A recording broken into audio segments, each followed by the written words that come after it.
The great events of the war are the first battle, which is called Stillman's Run, because Stillman, Major Stillman, who commanded the troops, ran away. News came to Atkinson's command that Black Hawk's British band was encamped near the Kishwaukee River at Old Man's Creek. Atkinson was a cautious general who moved his regular Army soldiers deliberately. The Illinois militia, however, were signed up for 20-day terms of service and eager to see some action before being mustered out. The majority were young, single men, often shopkeepers or laborers.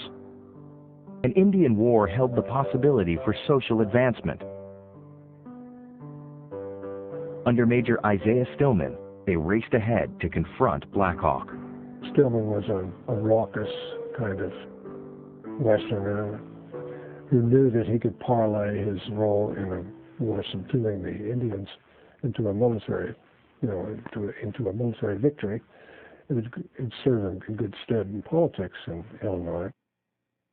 Those militia forces were notoriously poorly trained, unruly, lacking in discipline, and the result was that in their first encounter with the Indians, they were routed. Black Hawk's scouts told him of a large force of as many as 600 whites coming towards his camp. He had only 40 warriors with him, as most of the able-bodied males were out hunting in an attempt to feed the 800 or so women and children. His hopes that other Indian tribes would join and swell his resistance movement had failed to materialize. He sent 3 braves under a white flag to request a parley, intending to ask for safe conduct back to the western side of the Mississippi. 5 other Sauk went along to observe from a distance. The whites were surprised when the 3 came into camp. They joked and attempted to barter with the Sauks, but communication was limited. When they saw the observers, however, they suspected a trick, and a party of 20 men began shooting and chasing the Indians through the brush. A militiaman shot and killed one of the 3 Indians with the truce flag. The retreating Sauks raced back to their own camp with news that the attempted parley had been violated. Black Hawk remembered. I immediately placed my men behind a cluster of bushes, that we might have the first fire when they had approached close enough. They made a halt some distance from us. I gave another yell and ordered my brave warriors to charge upon them, expecting that they would all be killed. In the twilight, in a strange frontier far from home, the Sauk war cries chilled the inexperienced and, in a few cases, intoxicated militia. The bluster vanished, and the lead attackers turned and ran, some shouting that 1,000 savages were behind them. Soon the entire company was stumbling in terror through the darkness on the 25-mile trail back to Dixon's Ferry, leaving all their provisions behind. One man who had lost his parents to Indian fighting, Captain John G. Adams, tried to single-handedly stop the rush of Indian pursuers and protect the chaotic retreat. He was soon shot down and beheaded. A monument stands today in commemoration of the one act of heroism in an otherwise disastrous day for the U.S. military that would send shockwaves across the country.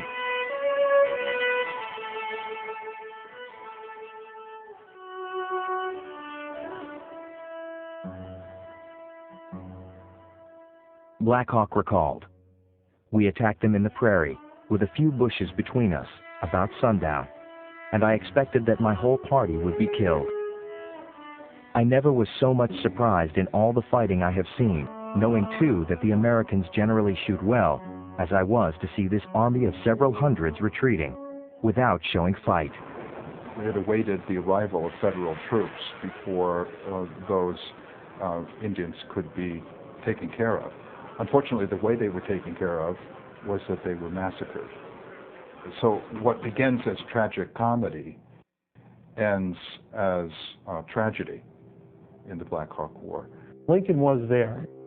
Later, when he's in the U.S. Congress and he's making this sort of tongue-in-cheek speech about his service in the Black Hawk War. He admits, he said, I wasn't at Stillman's defeat, but I saw the battlefield shortly after. He was part of the army that was sent forward to clean it up and bury the dead.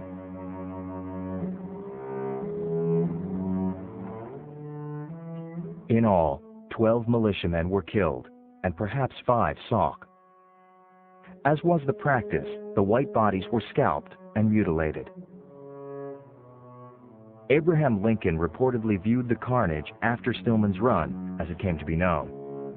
He also saw the aftermath of another massacre at Kellogg's Grove, about which he wrote, "I remember just how those men looked. The red light of the morning sun was streaming upon them as they lay heads toward us on the ground.